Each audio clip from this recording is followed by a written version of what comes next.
Ascent Audio, a division of Recorded Books, presents Teams That Work: The 7 Drivers of Team Effectiveness by Scott Tannenbaum and Eduardo Salas.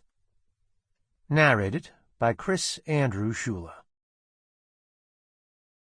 Part 1. All About Teams. Chapter 1. What really drives team effectiveness? And getting the most out of this book. You are a member of a small team working on an important, challenging mission. Your assignment is dangerous, and there's a non-trivial chance that you or your team members won't survive. You'll be working and living together in a small, confined space for several years. You'll be isolated from your family and friends, and even from headquarters, HQ.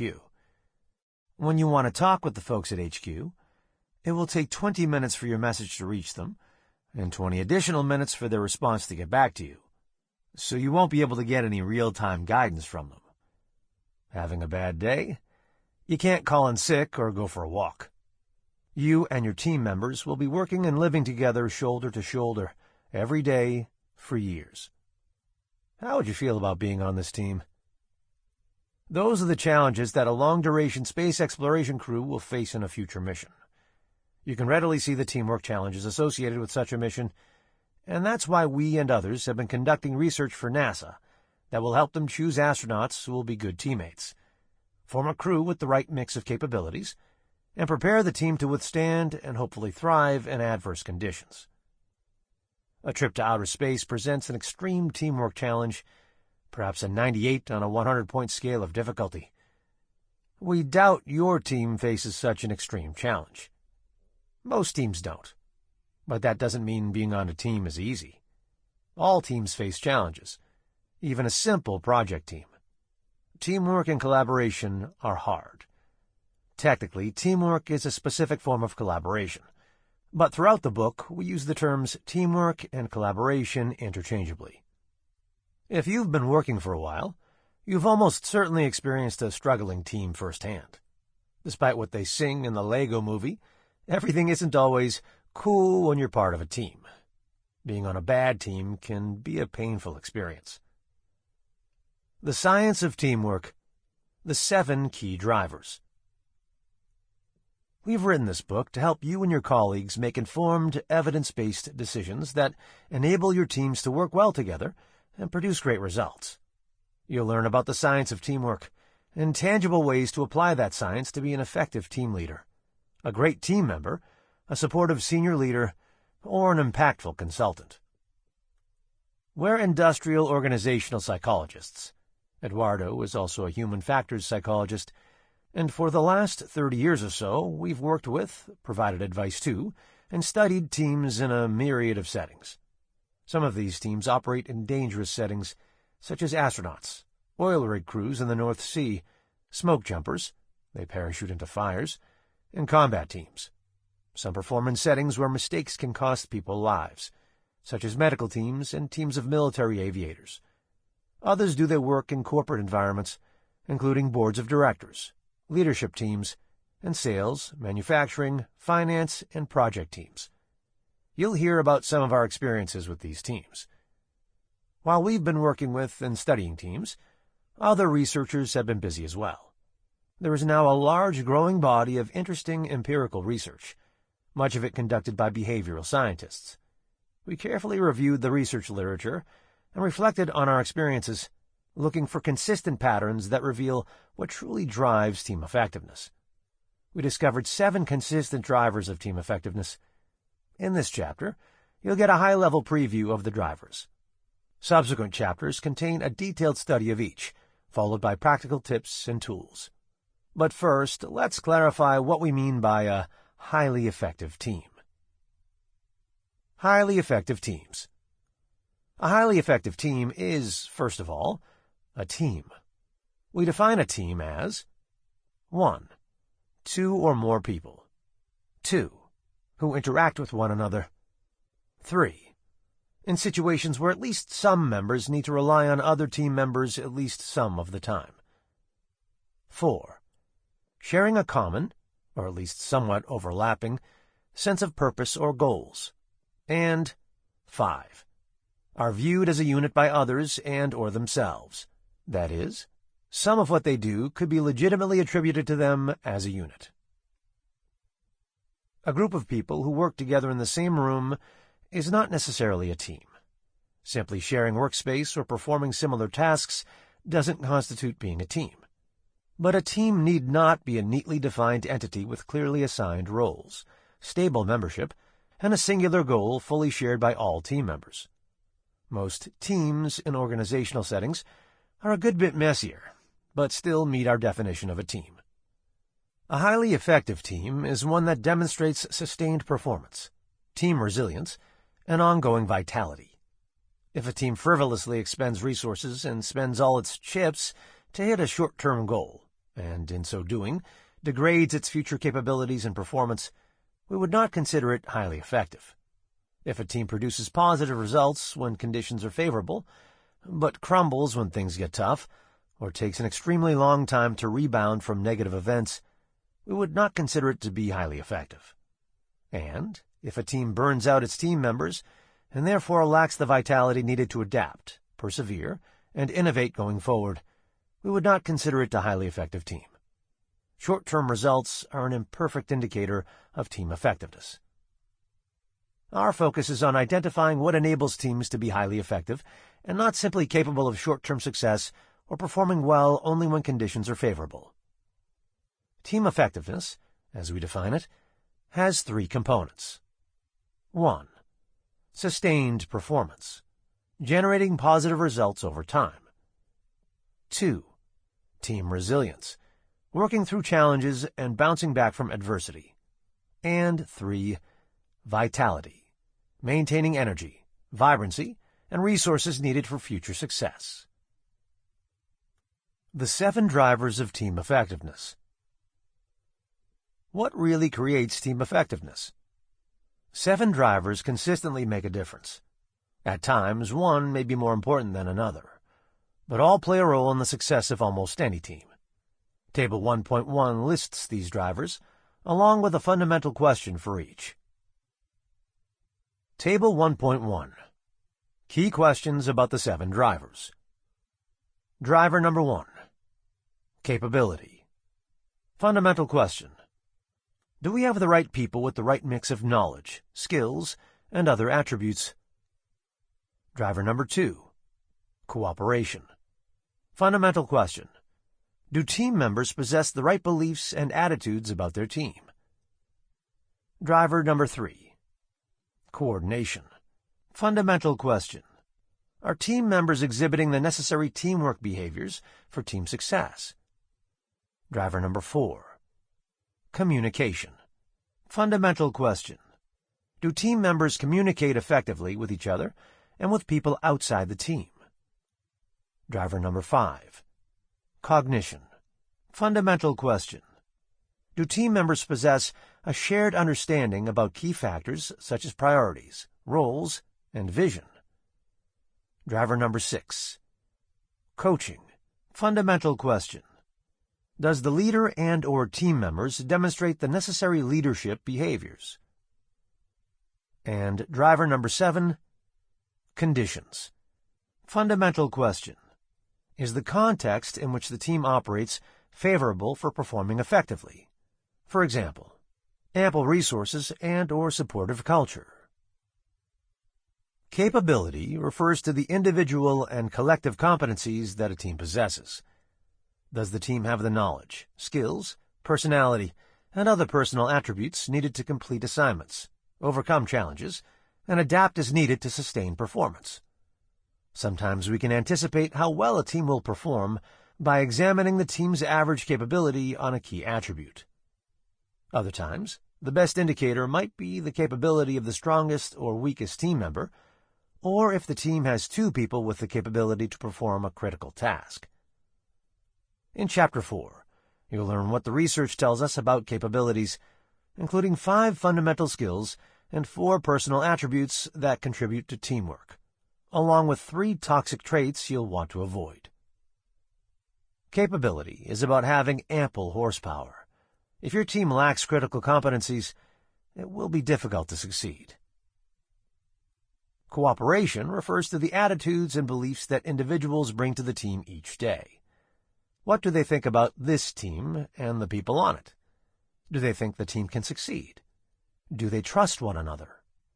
Do they believe they can be genuine with other members on the team?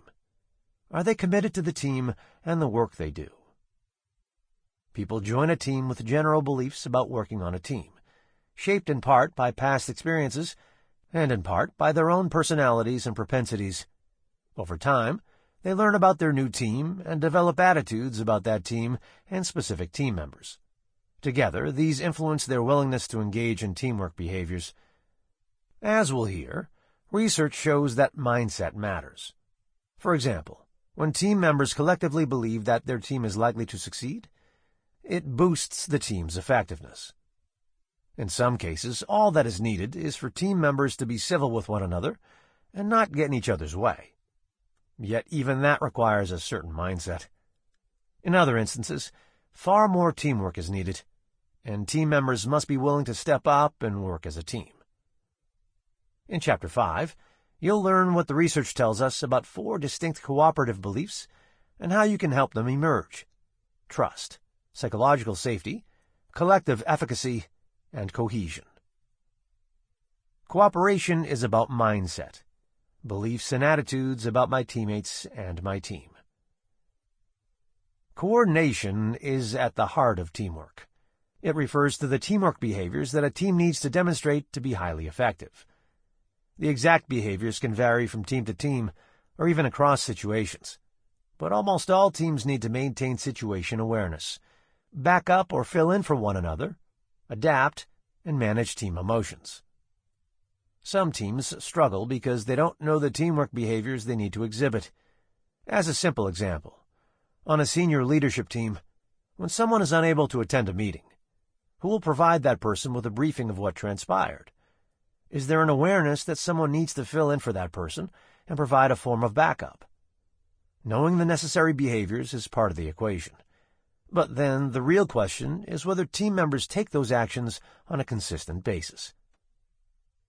In Chapter 6, you'll learn what the research tells us about the 4 most important coordination behaviors and the 3 things that effective teams tend to monitor. Coordination is about behavior, teammates demonstrating the right teamwork behaviors. It is about actions, not attitudes. Communication refers to information exchange within a team, as well as individuals and groups outside the team. It is not simply talking to one another. More communication isn't always better, but the way a team communicates drives its effectiveness. Poor communications can doom a team. Communications are needed to ensure team members have the information they need and that they maintain proper awareness. Moreover, the way in which a team communicates with outsiders, for example, with its partners, sponsors, and customers, greatly influences relationship quality. So we discuss boundary spanning, or sustaining relationships with key stakeholders in the chapter on communications.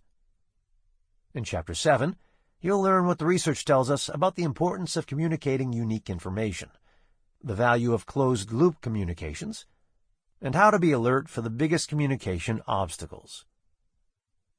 Communication is about information exchange to accomplish work, maintain awareness, and foster positive relationships both within and outside the team.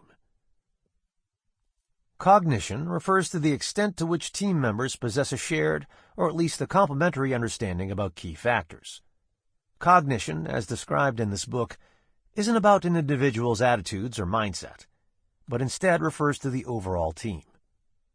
If we were to interview each person on your team separately, what would they say about the team's priorities? About who is responsible for certain tasks, or who gets to make certain decisions? When a team has conflicting or unreconciled points of view on priorities, roles, or how to handle certain situations, it can adversely affect its ability to coordinate and perform effectively. In contrast, when a team possesses what psychologists call shared mental models, it often results in better performance. Another way to think about cognition is whether your team members are all on the same page. In Chapter 8, you'll learn what the research tells us about the 8 types of shared cognitions, and the questions you should want all your team members to be able to answer in a similar way. Cognition is about shared awareness and understanding. For example, about priorities, roles, the situation, and expectations. Conditions refers to the context in which the team operates. No team operates in a vacuum, and the environment can be an enabler and/or an inhibitor of team effectiveness. Local conditions, such as resource availability, degree of autonomy, work environment, and time availability, can influence team performance. And broader conditions can help promote and sustain teamwork, or they can inhibit and constrain it. For example, organizational policies and practices, including performance management and compensation practices, create expectations about teamwork. The climate in which the team is embedded also matters. Is the organization one where people typically feel safe speaking up? Is the team being supported by the leadership above them? Sometimes the cues are obvious. For example, insufficient resources is a powerful signal to a project team that their project isn't very important. Other cues are more subtle. Who gets promoted in the organization? Team players? Selfish people, as long as they produce results?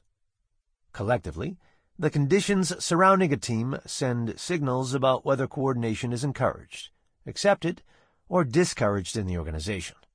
It is critical to monitor conditions and, where possible, take actions to ensure they support team success, or at least try to remove obvious impediments. In Chapter 9, you'll learn what the research tells us about 6 key organizational conditions, 3 key senior leadership conditions, and 4 team-specific local conditions that greatly influence team effectiveness. Conditions are about the environment in which the team is embedded.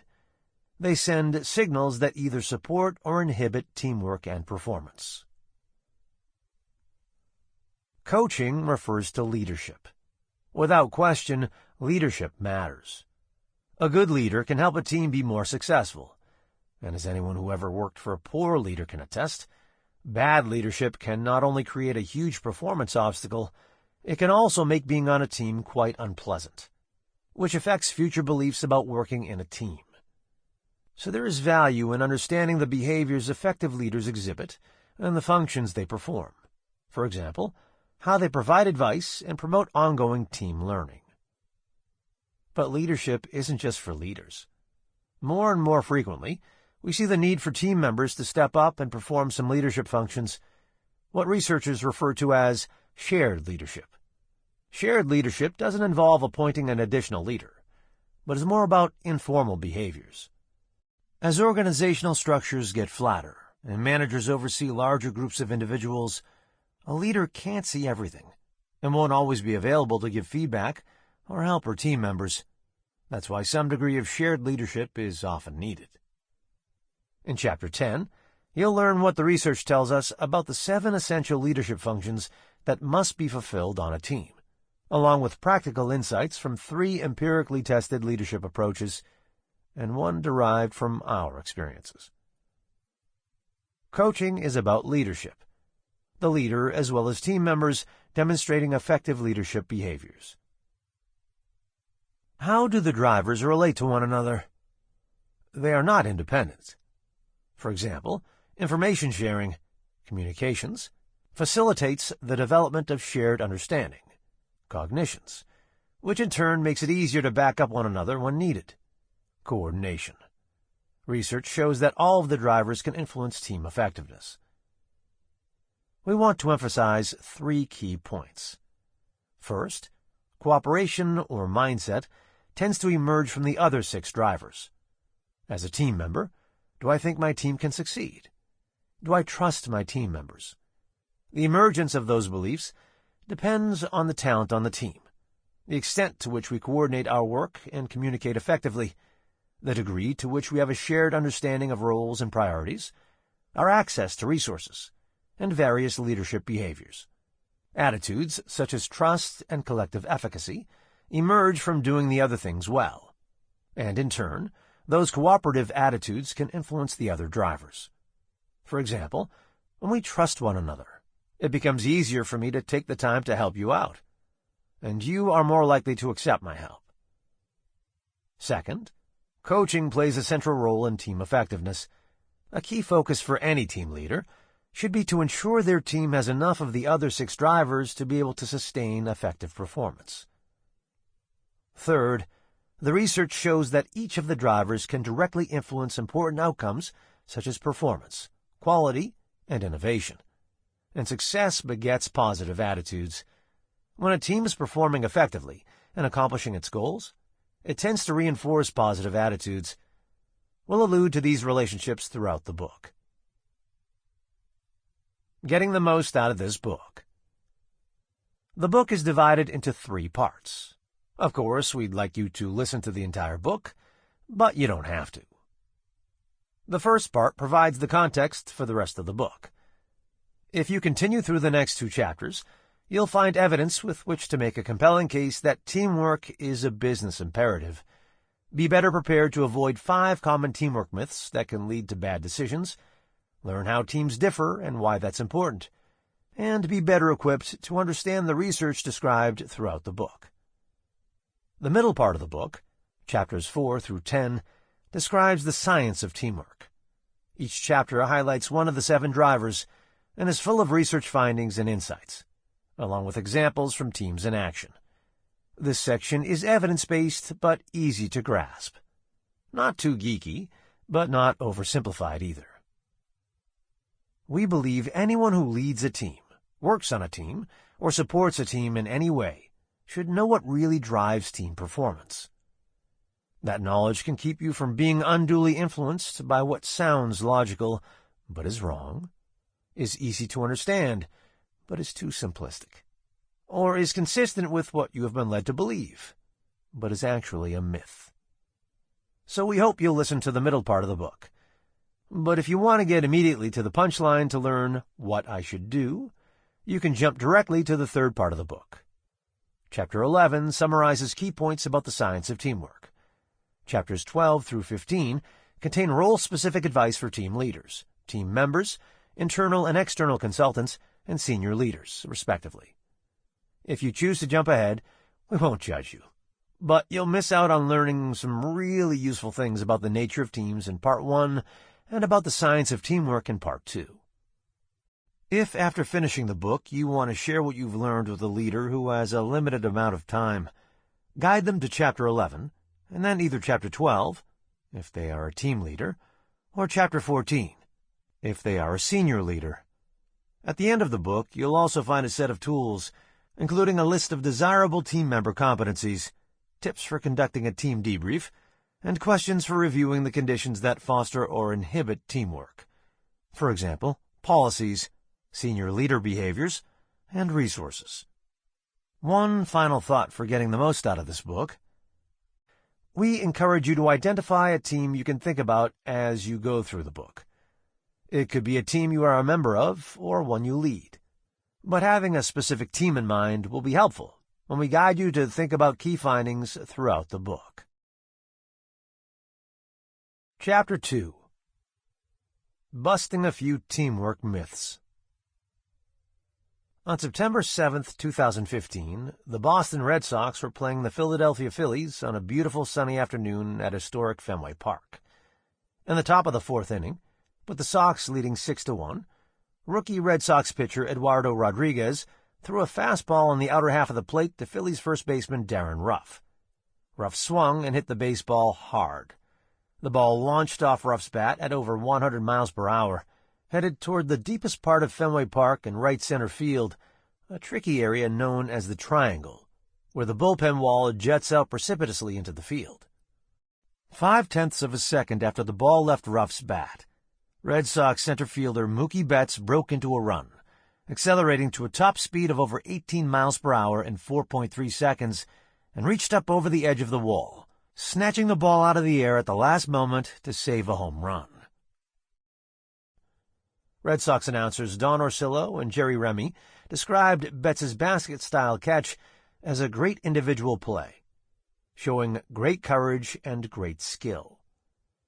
Although this appeared to be just a great individual play, A closer look toward the end of this chapter reveals how the play was actually the culmination of a series of team-related elements. This is often the case in work settings as well. We should care about teamwork because most business successes involve contributions from various people working together effectively, even when it might first appear that it was simply due to individual excellence. Perhaps you'll like to work in a team. According to a survey of 23,000 employees conducted by CEB, a global research and advisory firm, most people say they want to work collaboratively, although obstacles often get in the way. But whether you like or dread being on teams, you'll almost certainly be on many teams in your career, perhaps serving as a team leader. There's a good chance you'll be on more than one team at a time. Maybe you'll be on a departmental team while also leading a project team. And looking forward, the odds are that you'll be expected to collaborate and work in teams even more frequently. Organizations are becoming flatter and more matrixed with fewer layers of management. This type of organizational design heightens the need for teamwork.